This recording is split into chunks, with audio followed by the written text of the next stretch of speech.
नमस्कार साथियों। बिहार शिक्षक भर्ती बीपीएससी टीआरई 4.0 के लिए इन्वायरमेंट पर आधारित एनसीईआरटी प्रश्नों की श्रृंखला में आपका स्वागत है। आज के इस एपिसोड नंबर 1 में हम आपके लिए बीपीएससी टीआरई 1.0 से इन्वायरमेंट के प्रीवियस ईयर क्वेश्चंस लेकर आए हैं और बीपीएससी टीआरई 1.0 में जो प्रीवियस ईयर क्वेश्चंस पूछे गए हैं ये प्रश्न आपके सारे एनसीईआरटी से संबंधित प्रश्न लिए गए थे जो आयोग ने पूछा था आपसे। इस वजह से बीपीएससी टीआरई के पीआईक्यूज़ को भी हम एनवायरनमेंट को इसी सीरीज में इंक्लूड कर लेंगे एक ही जगह पर। और इसके अलावा अगले वीडियो में आपको टीआरई 1 के बाद आपको टीआरई 2 और टीआरई 3.0 के पीआईक्यूज़ हम करा देंगे। देन आपका तीसरे एपिसोड से आपका जो हमने आपको थ्योरी कराया है उस थ्योरी के हिसाब से आपको एमसीक्यूज़ करा देंगे। तो कुल मिलाकर एनसीईआरटी इन्वायरमेंट से आधारित और साथ में जो हमने आपको पढ़ाया है सिलेबस इन्वायरमेंट के लिए, पीआरटी इन्वायरमेंट के लिए, वहाँ से जितने भी महत्वपूर्ण प्रश्न बन सकते हैं सभी को हम इसी सीरीज़ में इंक्लूड करेंगे। इसके अलावा हमने आपको जब टेस्ट भी लिया था तो वहाँ पर भी हमने आपसे बहुत सारे प्रश्न जो है टेस्ट के माध्यम से भी आपसे हमने किए थे। 15 प्रश्न आपने जो है आपको हमने प्रोवाइड किया था इन्वायरमेंट वाले सेक्शन में, जो आपका पीआरटी के 4 टेस्ट हुए थे। और कुल मिलाकर अभी हम आप लोगों का एमसीक्यूज़ करा रहे हैं। और एक बार जितने भी अभ्यर्थी हैं जो बहुत ज़्यादा परेशान है कि टेस्ट क्यों नहीं लिया जा रहा है, टेस्ट 5 कब आएगा, तो आप सभी अभ्यर्थियों को थोड़ा सा धैर्य रखना होगा। एक बार अगर आपने इन एनसीईआरटी पर आधारित एमसीक्यूज़ को अच्छे से कमांड कर लिया देन आपको दिक्कत नहीं होगा। जैसे कि एनसीईआरटी भूगोल हमने कंप्लीट किया है क्लास 11th का। इसके अलावा हमने class 10th science NCERT almost complete है। तो आप अगर इस तरीके से पढ़ाई करेंगे तो आपके जो कमांड है जीएस पे वो अच्छा हो जाएगा, प्रश्न आपके तैयार हो जाएंगे। इसके बाद जब आप टेस्ट वगैरह अटेम्प्ट करेंगे तो आपके स्कोर भी अच्छे आएंगे। इस चीज़ का आप लोग विश्वास कर सकते हैं। तो देर ना करते हुए अब हम अपनी ये सीरीज स्टार्ट करते हैं। और कुल मिलाकर टीआरई 1 में आपके 2 सेट में एग्ज़ाम हुए थे, एक सेट ए है हमारे पास और एक सेट ई है।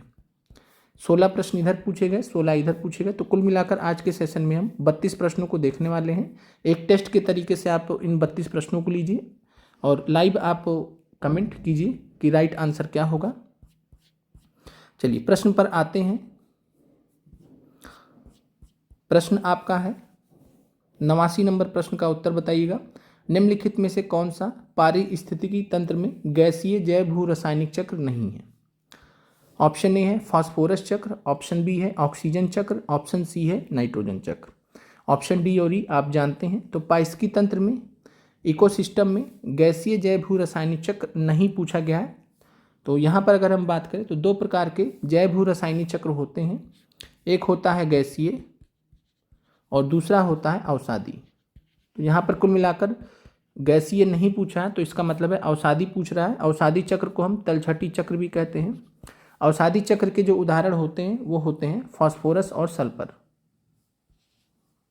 फास्फोरस चक्र और सल्फर चक्र। इसके अलावा कैल्शियम और मैग्नीशियम, ये 4 आपके एनसीईआरटी में दिए गए हैं जिनको आप याद रख सकते हैं। तो फास्फोरस चक्र, सल्फर चक्र, कैल्शियम और मैग्नीशियम चक्र, ये 4 चक्र होते हैं जिनको हम अवसादी चक्र के अंतर्गत रखते हैं। इसके अलावा जो चक्र होते हैं वो गैसीय चक्र के अंतर्गत आते हैं, जैसे कि ऑक्सीजन चक्र, नाइट्रोजन चक्र। इसके अलावा जो है कार्बन चक्र आपका है गैसीय चक्र में, और इसके अलावा आपका जल चक्र। तो ये 4 उदाहरण आपको ध्यान रखने हैं, ऑक्सीजन चक्र, नाइट्रोजन चक्र, कार्बन चक्र और जल चक्र। ये 4 उदाहरण हैं गैसीय चक्र के। अवसादी चक्र के या तलछटी चक्र के उदाहरण हैं फास्फोरस, सल्फर, कैल्शियम और मैग्नीशियम। 4 उदाहरण आपके हो गए। तो यहाँ पर कौन सा जैव भू रासायनिक चक्र नहीं होगा? तो राइट आंसर आपका है फास्फोरस चक्र। उम्मीद करते हैं प्रश्न आपको क्लियर हो गया होगा। और एक बार जिन अभ्यर्थियों ने हमारी पीआरटी की इन्वायरमेंट की क्लासेस नहीं करी हैं आप उनको जरूर कर लीजिएगा। और लाइव सेशन एंड होने के बाद कमेंट सेक्शन में जाके देख लीजिएगा, तो आपको वहाँ पर कमेंट सेक्शन में इसका आपको प्लेलिस्ट भी पीआरटी इन्वायरमेंट का मिल जाएगा। अगला प्रश्न आपके सामने है, निम्नलिखित में से कौन सा जीव क्लोरोफिल की उपस्थिति में सूर्य के प्रकाश का उपयोग कर अकार्बनिक पदार्थों को कार्बनिक यौगिकों में परिवर्तित करता है? तो आपको बताना है कि क्लोरोफिल की उपस्थिति में सूर्य के प्रकाश का उपयोग कर कार्बनिक पदार्थों को कार्बनिक यौगिकों में परिवर्तित करता है। इसका मतलब है प्रकाश संश्लेषण की प्रक्रिया करता है। तो आपसे कुल मिलाकर इस प्रश्न में यही पूछा गया है कि निम्नलिखित में से कौन सा जीव प्रकाश संश्लेषण की प्रक्रिया करता है? ऑप्शन ए है स्वपोषी है, जिसको हम ऑटोट्रॉफ बोलते हैं। कुछ जीवाणु है यानी सम बैक्टीरिया है, और जंतु हैं। तो आपको बताना है 90 नंबर प्रश्न का राइट आंसर क्या होगा। तो अगर हम बात करें कि कौन कौन से जो जीव होते हैं वो क्लोरोफिल की उपस्थिति में प्रकाश संश्लेषण की प्रक्रिया कर पाते हैं, तो पहले तो हमारे स्वपोषी हो जाते हैं जिनको हम हरे पौधे बोलते हैं, ऑटोट्रॉफ्स बोलते हैं। तो हरे पौधे एग्जाम्पल हैं स्वपोषी के। और इसके अलावा बात करें तो कुछ जीवाणु होते हैं जैसे कि नील हरित शैवाल, नील हरित शैवाल जिसको हम साइनोबैक्टीरिया भी बोलते हैं। तो नील हरित शैवाल या साइनोबैक्टीरिया ये कुछ जीवाणुओं के उदाहरण हैं जो कि प्रकाश संश्लेषण की प्रक्रिया को कर पाने में सक्षम होते हैं। तो आपका राइट आंसर यहाँ पर ए और बी है। जंतु नहीं होते हैं, जंतु जो है इस कैटेगरी में नहीं आते हैं, स्वपोषी की कैटेगरी में। ये प्रकाश संश्लेषण की प्रक्रिया नहीं कर सकते हैं। ये उपभोक्ता की श्रेणी में आते हैं। जंतु उपभोक्ता में भी कई प्रकार के उपभोक्ता होते हैं। तो राइट आंसर आपका ए और बी यहाँ पर आपका सही है। तो इसलिए आपका राइट आंसर हो जाएगा डी, उपयुक्त में से एक से अधिक। उम्मीद करते हैं ये भी प्रश्न आपको क्लियर हो गया होगा। अगला प्रश्न है, निम्नलिखित में से किसके पास उच्च ऊर्जा स्तर और छोटा तरंग धैर्य है। तो यहाँ पर आपको बताना कि हाई एनर्जी लेवल आपसे पूछा जा रहा है और स्मॉल वेवलेंथ, किस विकिरण का जो है छोटा तरंग दैर्घ्य होगा, स्मॉल वेवलेंथ होगा या शॉर्ट वेवलेंथ होगा और उच्च ऊर्जा स्तर होगा, हाई एनर्जी लेवल होगा। ऑप्शन ए है अवरक्त विकिरण, इंफ्रारेड रेडिएशन, पराबैंगनी विकिरण, अल्ट्रा वायलेट रेडिएशन, दृश्यमान विकिरण, तो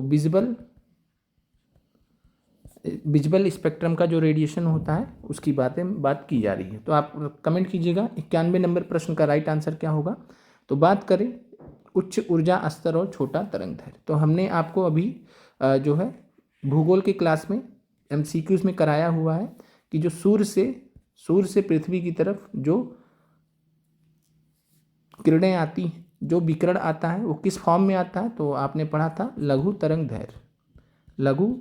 दैर्घ्य के फॉर्म में, जिसको हम शॉर्ट वेव रेडिएशन भी बोलते हैं। तो लघु तरंग दैर्घ्य विकिरण के फॉर्म में, शॉर्ट वेव रेडिएशन के फॉर्म में सूर्य से पृथ्वी की तरफ विकिरण आता है। और यह जो विकिरण होता है मुख्यतः अगर हम बात करें तो ओजोन लेयर किसको अवशोषित करता है, तो पराबैंगनी विकिरण को, जो कि सूर्य से निकल रही होती है। तो इसलिए आप यहाँ पर लघु तरंग दैर्घ्य शॉर्ट वेव रेडिएशन का उदाहरण पराबैंगनी विकिरण को मान सकते हैं। सूर्य से निकलता हुआ विकिरण होता है और पराबैंगनी विकिरण यहाँ पर आपका राइट आंसर है। लघु तरंग दैर्घ्य विकिरण के अंतर्गत ही आता है शॉर्ट वेव रेडिएशन। अवरक्त विकिरण क्या होता है, तो अवरक्त विकिरण के पास में निम्न ऊर्जा स्तर होता है, इसी का जस्ट अपोजिट होता है।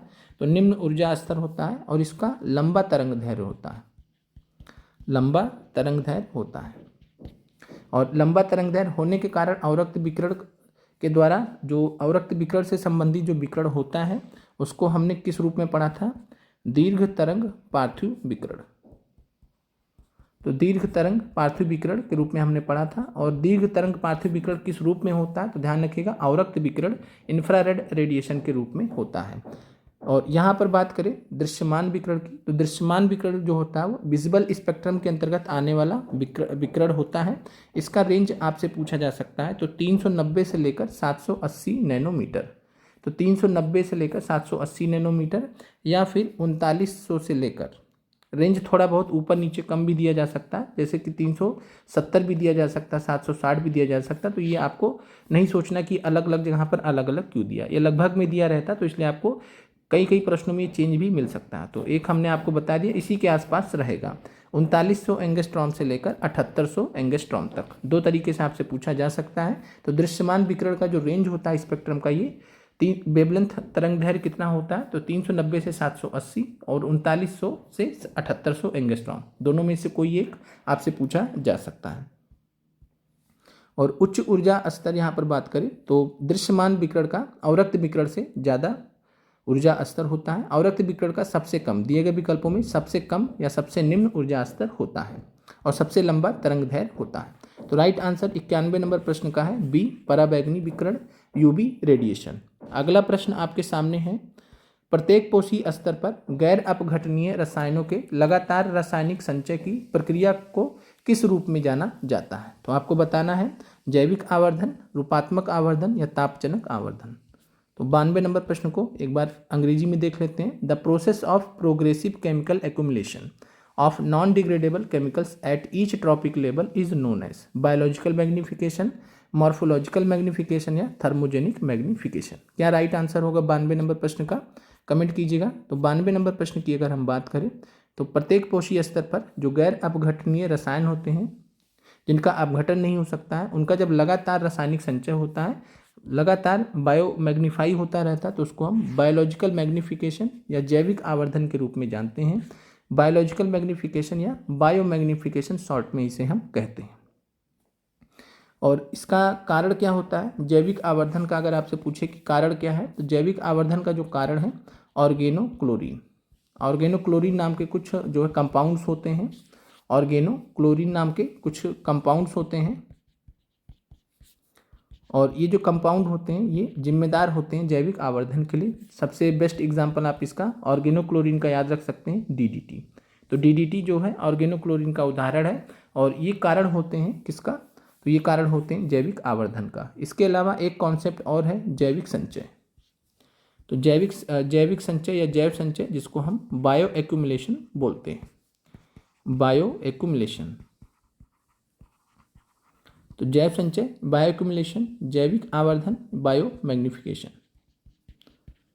नाम में ही छिपा हुआ सब। जैव संचय का मतलब क्या होता है कि किसी पोषी स्तर पर, कोई पोषी स्तर है और उस पोषी स्तर में कोई जीव है, और उस जीव के भीतर विषाक्त पदार्थों का जब संचय होता है, किसी जीव में, किसी एक जीव मान लीजिए, तो किसी एक जीव में जब विषाक्त पदार्थों का संचय होता है पहली बार, तो उस प्रक्रिया को हम जैव संचय बोलते हैं। तो जब एक बार की जब बात होती है, जब पहली बार किसी पोषी स्तर में किसी जीव में विषाक्त पदार्थों का संचय होता है, तब उसको हम जैव संचय कहते हैं। लेकिन जब खाद्य श्रृंखला में उच्चतर पोषण स्तरों पर, जब खाद्य श्रृंखला में जैसे जैसे हम उच्चतर पोषी स्तर पर जाते हैं, तो विषाक्त सांद्रता में जब वृद्धि होने लगती है, विषाक्त सांद्रता में यानी कंसंट्रेशन में वृद्धि होने लगती है, तब उस प्रक्रिया को हम बोलते हैं जैविक आवर्धन। उम्मीद करते हैं कि आपको ये क्लियर हो गया होगा।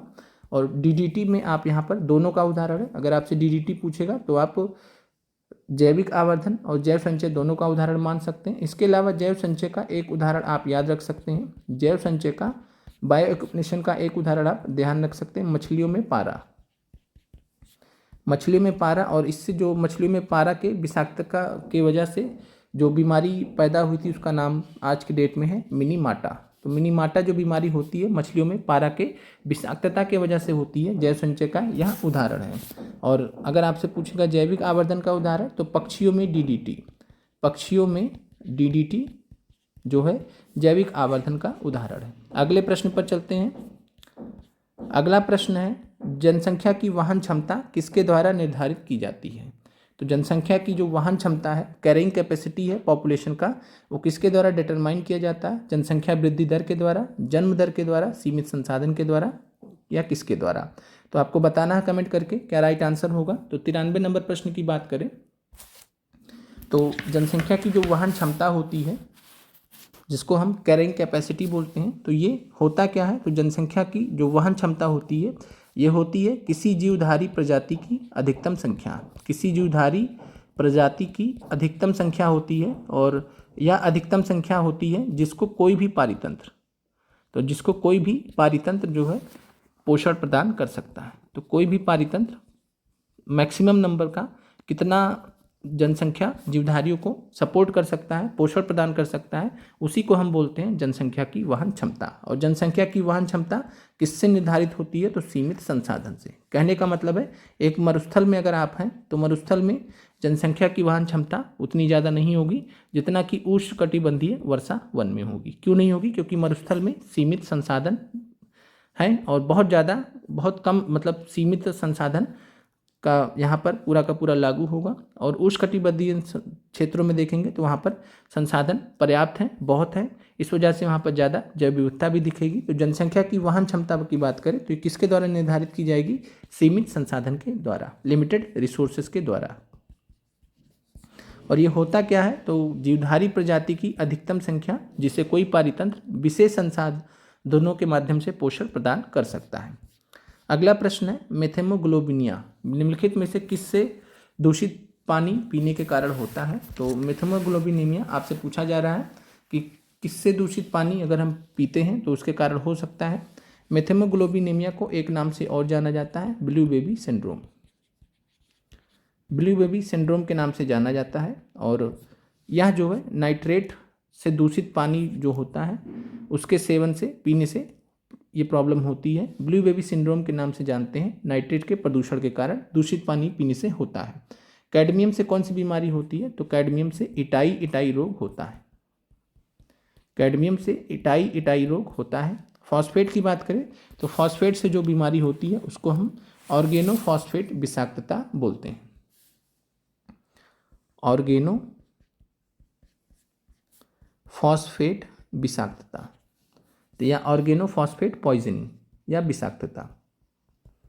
तो ये तीन चीजें हो गई। तो 94 नंबर प्रश्न का राइट आंसर है नाइट्रेट।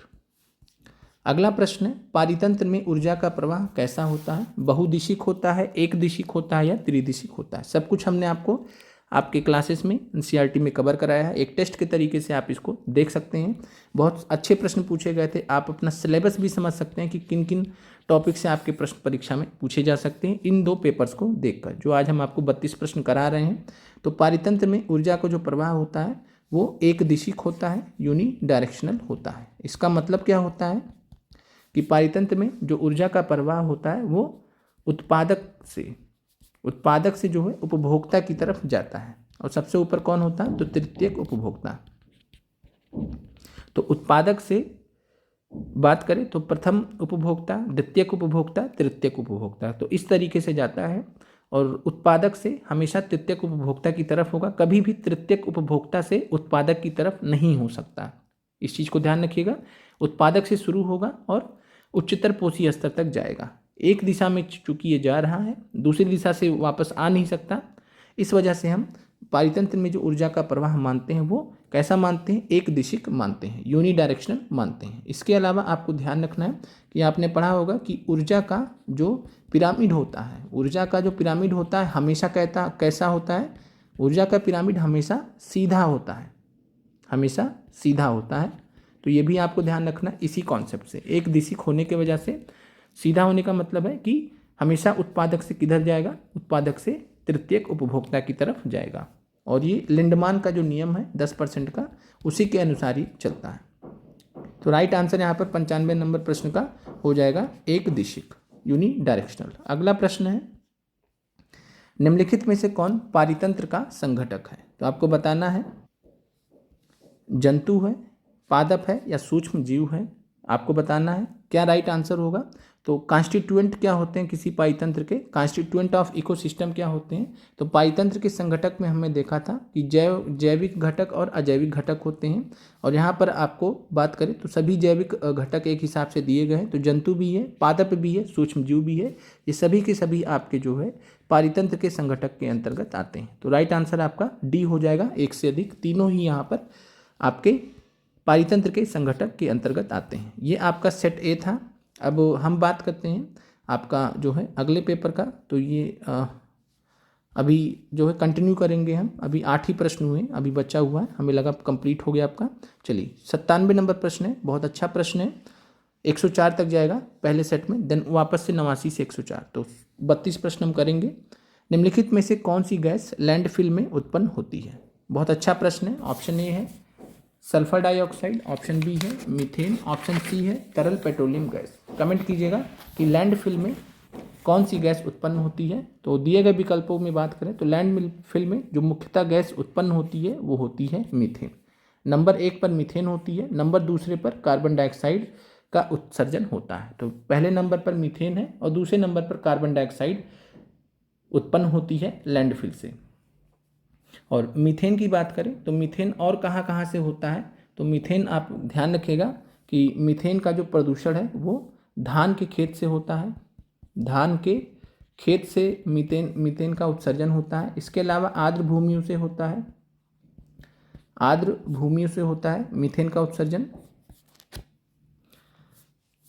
ये कुछ उदाहरण है। इसके अलावा जो दीमक के दीमक के जो घर बने होते हैं, तो दीमक के जो घर होते हैं उससे भी जो है मीथेन का उत्सर्जन होता है। ये कुछ उदाहरण हैं जो मीथेन के उत्सर्जन को दर्शाते हैं। मीथेन एक ग्रीन हाउस गैस है, इसलिए हम इन सब चीज़ों को पढ़ते हैं कि कहाँ कहाँ से ये उत्पन्न होता है। तो राइट आंसर आपका है बी, मीथेन। अगला प्रश्न आपका है, निम्नलिखित में से कौन जंगल में आहार श्रृंखला का प्रतिनिधित्व करता है? तो फूड चेन का प्रतिनिधित्व करता है जंगल में। जंगल में क्या जो है पादप प्लांट को मेढक खाता है या मेढक को सांप खाता है? तो प्लांट को मेढक नहीं खाता, तो ये गलत हो जाएगा। पादप को खरपतवार और मछली, तो खरपतवार को मछली, तो ये जंगल में मछली कहाँ से आ जाएगी? तो ये नहीं आएगा। राइट आंसर आपका ए है। पादप को हिरण खाता है और हिरण को शेर खाता है, ये सही है। पूरी तरीके से आसान प्रश्न था आपके लिए, और यहाँ पे आपको ध्यान देना था जंगल, जंगल में पूछा जा रहा है, तो राइट आंसर ए है। अगला प्रश्न है, पर्यावरण में प्लास्टिक डैश की क्रिया द्वारा विघटित नहीं होगा। ऑप्शन ए है जीवाणु, ऑप्शन बी है मृतोपजीवी, ऑप्शन सी है परजीवी। तो पर्यावरण में प्लास्टिक जो है वो किसकी क्रिया द्वारा विघटित नहीं होगा, ये आपको बताना है। तो जीवाणु की प्रक्रिया द्वारा विघटित नहीं हो सकता, मृतोपजीवी के द्वारा भी नहीं हो सकता, परजीवी के द्वारा भी नहीं हो सकता, तो सभी के द्वारा नहीं हो सकता। निगेटिव में सवाल पूछा गया है और राइट आंसर यहाँ पर एक से अधिक है। तो किससे किससे नहीं होगा? न जीवाणु से होगा, न मृतोपजीवी से होगा, न परजीवी से होगा। एक बार इसका इंग्लिश वर्जन देख लीजिए। In the environment plastic will not be decompose by the action of, तो प्लास्टिक जो है बैक्टीरिया, सेप्रोफाइट, पैरासाइट, तो तीनों से ही ये डिकम्पोज नहीं हो पाएंगे। अगला प्रश्न आपका है, energy sources that do not increase carbon emissions include solar cell, wind mill, nuclear power plants. तो ये आपको बताना है। अगला प्रश्न है, ऊर्जा के स्रोत कौन से हैं जो कार्बन उत्सर्जन में वृद्धि नहीं करते हैं? सौर सेल, पवन चक्कियाँ, नाभिकीय ऊर्जा संयंत्र, nuclear power plant, wind mills. तो 100 नंबर प्रश्न की अगर हम बात करें तो कार्बन उत्सर्जन में जो वृद्धि नहीं करते हैं, सौर सेल तो आपका है ही, पवन चक्कियाँ भी हैं। आप ए और बी से ही क्लियर हो सकते थे कि ये दोनों के दोनों जो है बात करें तो रिन्यूएबल रिसोर्सेस के अंतर्गत आते हैं, और रिन्यूएबल रिसोर्सेज हैं तो कार्बन उत्सर्जन में वृद्धि तो नहीं करेंगे। तो सौर सेल और पवन चक्कियाँ राइट आंसर है। इसके अलावा नाभिकीय ऊर्जा संयंत्र भी बात करें तो प्रत्यक्ष रूप से ये कार्बन उत्सर्जन नहीं करते हैं, तो राइट आंसर आपका डी है, एक से अधिक।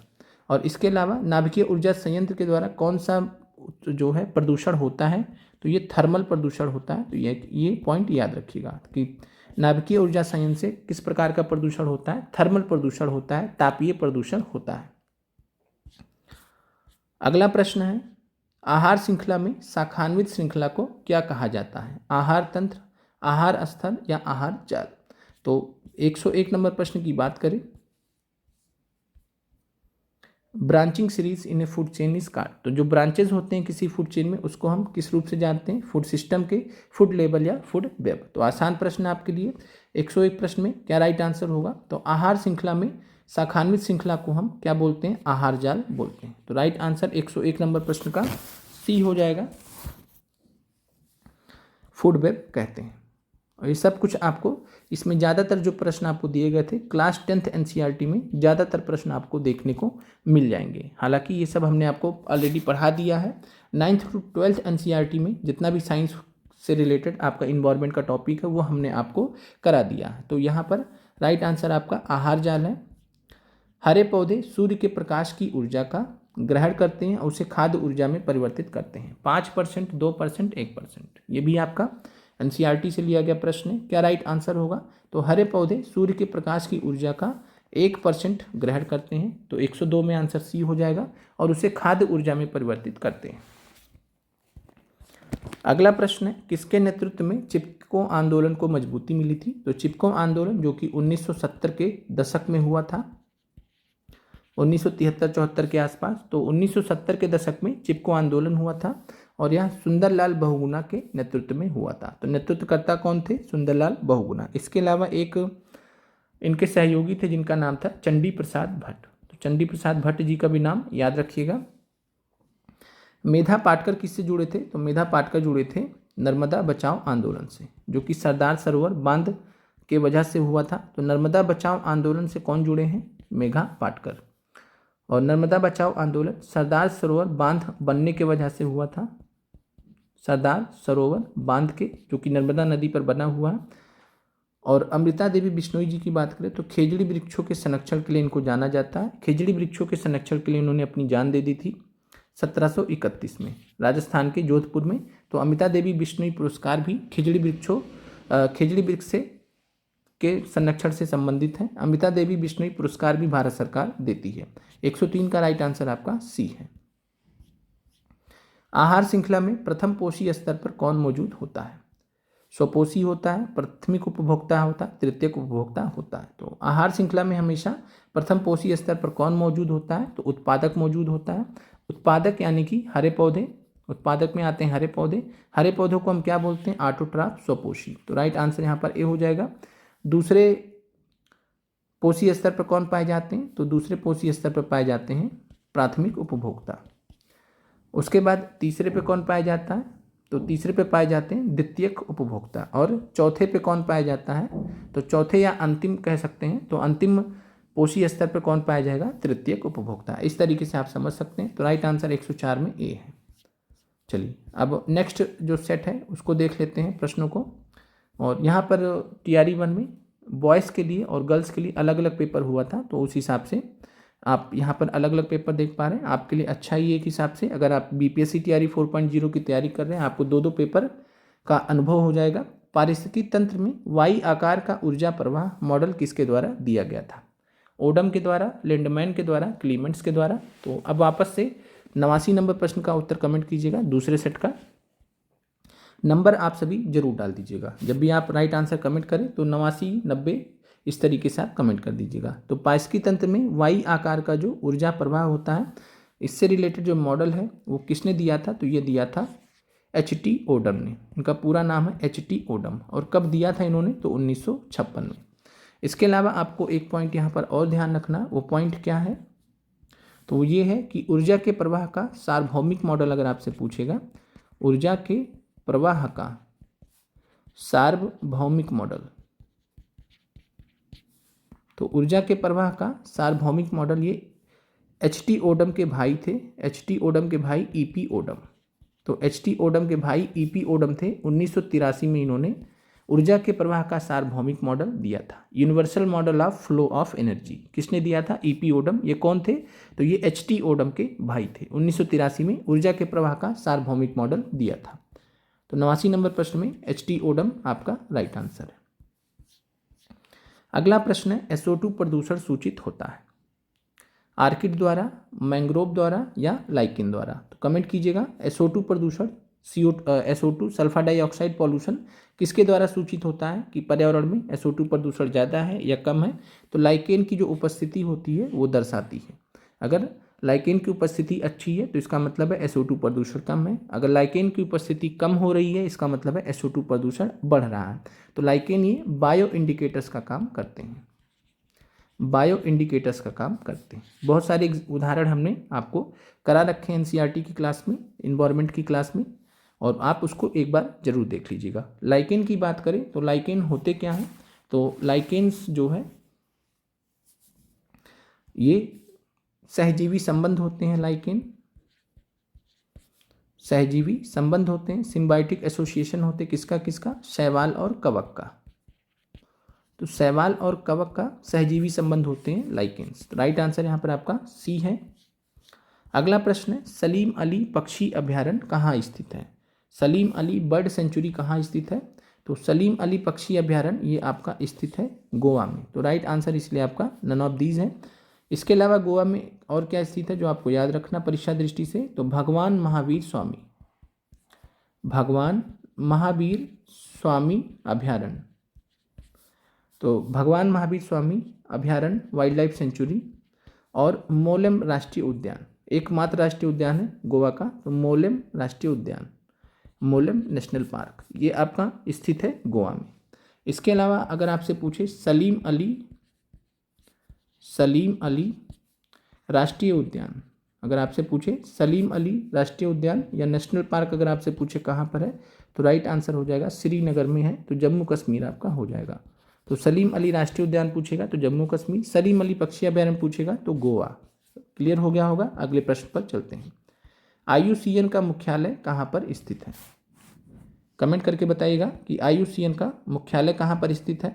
स्विट्जरलैंड में स्थित है, फ्रांस में है, ऑस्ट्रेलिया में। तो IUCN का international union for conservation of nature IUCN 1948 में स्थापना हुआ था और यह स्विट्जरलैंड में स्थित है। स्विट्जरलैंड के ग्लांड शहर में स्थित है।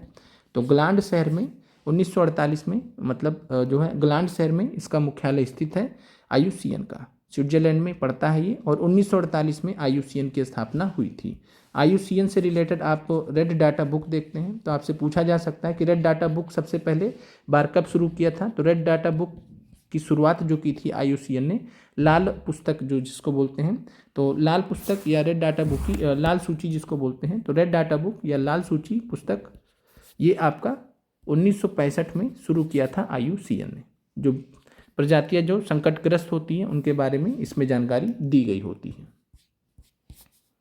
अगला प्रश्न आपका है, एक पोषी स्तर से दूसरे पोषी स्तर में कितनी ऊर्जा अवशोषित होती है। तो अगर आपने लिंडमान का 10% का नियम पढ़ा होगा तो लिंडमान का जो 10% का नियम है जो कि उन्होंने 1942 में दिया था, तो लिंडमान के 10% नियम के अनुसार एक पोषी स्तर से दूसरे पोषी स्तर में जो है पिछले पोषी स्तर का 10% ऊर्जा अवशोषित होती है, बाकी 90% का ह्रास हो जाता है। यही होता है लिंडमान का 10% का नियम। तो 10% ऊर्जा जो है एक पोषी स्तर से दूसरे पोषी स्तर में अवशोषित होती रहेगी, बाकी 90% का लॉस हो जाएगा, ह्रास हो जाएगा। अगला प्रश्न है, श्वसन मूल किसमें पाए जाते हैं। श्वसन मूल का मतलब होता है निमेटोफोर्स, और श्वसन मूल जो पाए जाते हैं निमेटोफोर्स पाए जाते हैं, ये मुख्यतः जो है पाए जाते हैं मैंग्रोव्स में। मैंग्रोव का मैंग्रोव की जो जड़ें होती हैं वो निमेटोफोर श्वसन मूल बोले जाते हैं, और निमेटोफोर रिलेटेड रूट्स जो पाए जाते हैं वो मैंग्रोव में पाए जाते हैं। और मैंग्रोव जो है किस प्रकार का पौधा है, तो ये लौड़ोद्भिद पौधा है, तो आप याद रखिएगा। इसके अलावा जो जलोद्भिद पौधे होते हैं उसमें भी श्वसन मूल पाए जाते हैं, और जलोद्भिद लौड़ोद्भिद दोनों आंसर यहाँ पर है, A और C है, तो इसीलिए मरुद्भिद यहाँ पर हो नहीं सकता। तो यहाँ पर A और C दोनों हैं और राइट आंसर आपका उपयुक्त में से एक से अधिक है। उम्मीद करते हैं प्रश्न आपको क्लियर हो गया होगा। तो जलोद्भिद में भी श्वसन मूल पाए जाते हैं निमेटोफोर्स, और लौड़ोद्भिद में जैसे कि मैंग्रोव होता है तो इसमें भी श्वसन मूल पाए जाते हैं। निम्नलिखित में से कौन द्वितीयक प्रदूषक है। सेकेंडरी पॉल्यूटेंट का उदाहरण यहाँ पर कौन है। पैन है, SO2 है, ओजोन है। सब कुछ आपको हमने पढ़ा रखा है। तो द्वितीयक प्रदूषक की बात करें तो पैन जो है, पैन का फुल फॉर्म कमेंट कर दीजिएगा एक बार।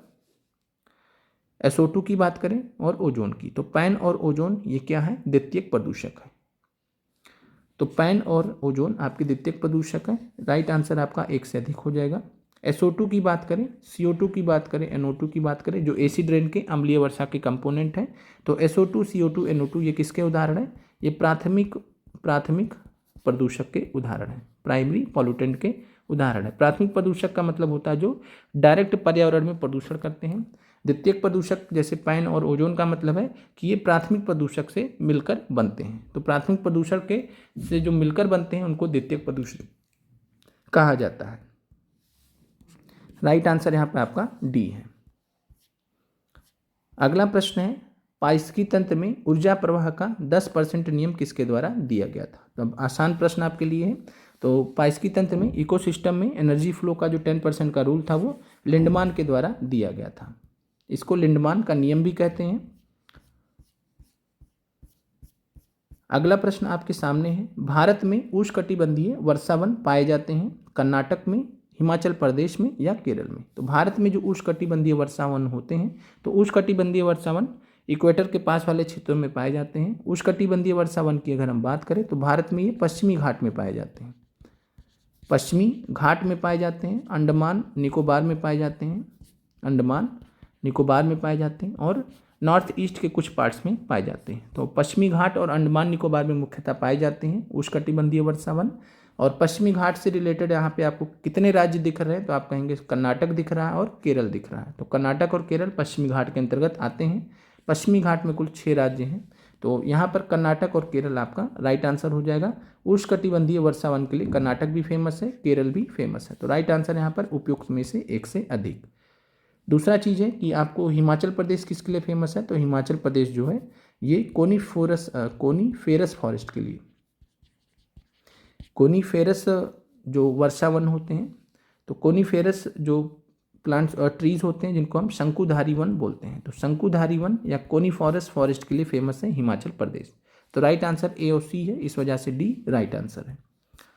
अगला प्रश्न है, भारत में मीथेन का मुख्य स्रोत क्या है? तो भारत में मीथेन का मुख्य स्रोत आपका राइट आंसर है धान का खेत। तो पैडी फील्ड्स जो होते हैं चावल के, तो धान के जो खेत होते हैं ये मुख्य रूप से मीथेन का उत्सर्जन करते हैं। बाकी उदाहरण हमने पहले भी देख लिया है। चलिए अगला प्रश्न आपका है, वायुमंडल की किस परत का तापमान सबसे कम होता है? तो सबसे कम तापमान वायुमंडल की किस परत का होता है? समताप मंडल, क्षोभ मंडल, मध्यमंडल।